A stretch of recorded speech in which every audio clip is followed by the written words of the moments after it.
You often wondered why some imperial consorts and palace maids chose the agonizing route of immolation upon the emperor's death, refusing to survive as a mere tombkeeper. Isn't it always preached that a bleak life is better than a fine death? You are Maylin, an unassuming palace maid. You have served within the vast palace walls for 4 years. You performed your duties with meticulous, almost trembling caution, handling every tedious chore assigned to you. You harbored no grand dreams of imperial favor or glory. Your sole hope was to endure until the day you were released from service. You dreamed of returning to your village and marrying an honest, hard-working man. However, the ringing pronouncement of the first emperor's demise violently shattered this modest dream. The custom of immolation had long been abolished, yet the deceased emperor still required attendance in his afterlife. Thus, a decree was issued. All low-ranking consorts who had never borne children, along with a multitude of lower-tier palace maids and laundry servants like yourself, were required to volunteer to guard the imperial mausoleum for the late sovereign. You were given the grim choice: accept this fate or face an uncertain, likely miserable,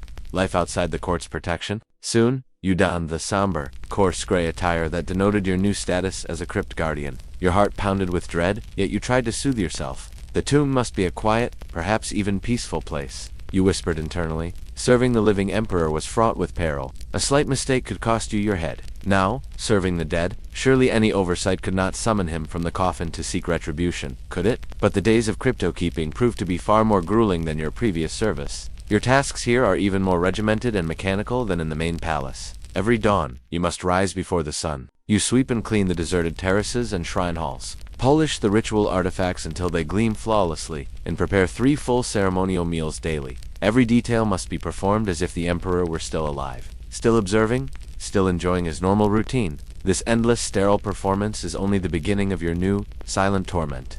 The hardest part of this bizarre routine, the one that truly tests your sanity, is the nightly performance of song and dance. Deep within the mausoleum complex lies the Hall of Remembrance, whispered to hold the emperor's disembodied spirit tablet. Here, you and the other young maids are required to change into your thin, somber working clothes. On the cold, unforgiving stone floor, you must dance and play music for this invisible soul. There is no audience, only a few expressionless eunuchs standing by to supervise your every move. The music is ancient and repetitive. The dance movements are slow, deliberate, and mournful. You are forbidden to make a single mistake. Not even a slight deviation in posture or a moment of hesitation is tolerated. In moments of fleeting clarity, your eyes meet the blank, weary faces of the other maids, your companions. In this slow descent hand, you catch your own reflection, a vacant mask. All you hear is the hollow echo of your footsteps and the mechanical, manufactured laughter of the so-called spirit.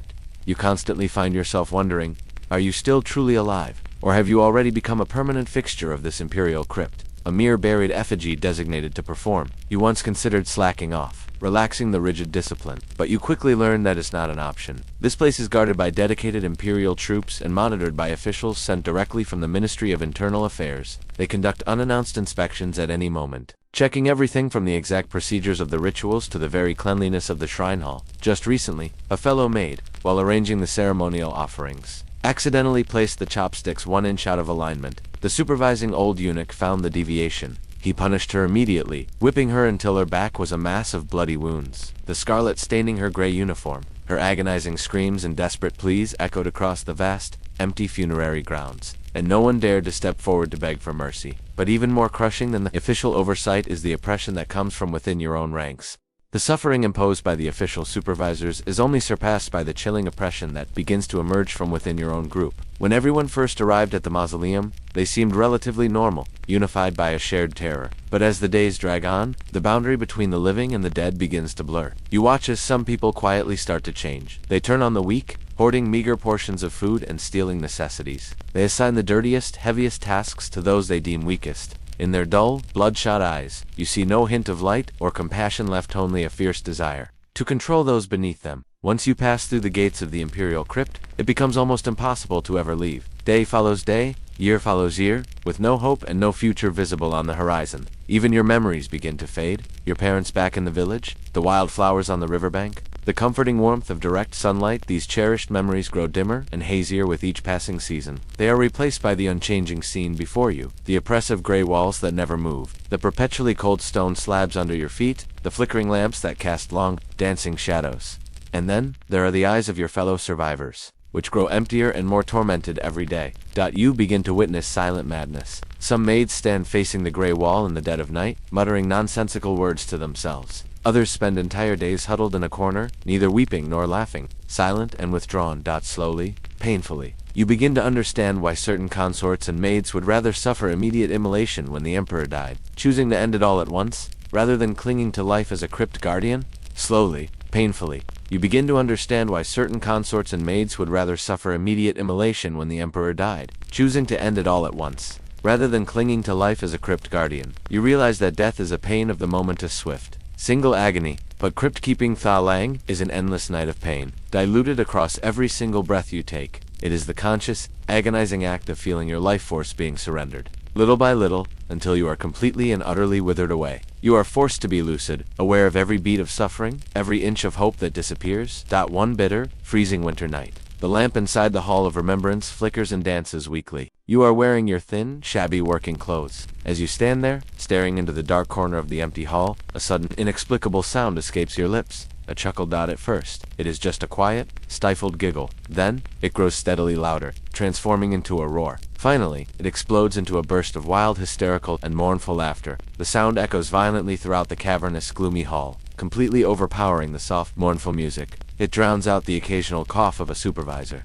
and even the lonely moan of the wind outside. It is a sound not of joy, but of absolute and complete breakdown. Slowly, painfully, you begin to understand why certain consorts and maids would rather suffer immediate immolation when the emperor died, choosing to end it all at once, rather than clinging to life as a crypt guardian. You realize that death is a pain of the moment, a swift, single agony. Your wild, hysterical laughter shatters the oppressive silence, an act of defiance that is ultimately self-destructive. You do not care. In that brief, chaotic moment, you are truly free from the mechanical obedience, free from the cold stone, free from the ghosts of your past dreams. The silent eunuchs and guards, initially frozen by the terrifying sound, rush toward you. They seize you, dragging you roughly out of the Hall of Remembrance and into the biting night air. Your laughter finally subsides, leaving behind only gasping sobs and a strange, profound sense of quiet emptiness. You have broken the ultimate rule of the crypt, disrupting the solemn, perfect illusion of the Emperor's eternal attendance. Your punishment is swift and severe, perhaps even mercifully so, compared to the years of psychological torment you just endured. You disappear from the ranks of the Crypt Guardians. No one asks where you have gone, and no one dares to speak your name again. You have become another tragic footnote, another soul absorbed by the cold earth of the mausoleum. The following night, another young maid is quickly brought in to take your place in the line of dancers. She, too, wears the somber gray uniform, her face a mask of weary apprehension. The ancient, repetitive music begins again, the movements of the slow, mournful dance continuing without pause. The stone floor remains cold. The invisible spirit remains unattended by anything truly living. As the years pass, you are replaced many times over. The maids who remain continue to watch the eyes of their peers grow duller, the walls seem grayer, and the memories of the outside world of sunlight and laughter become distant,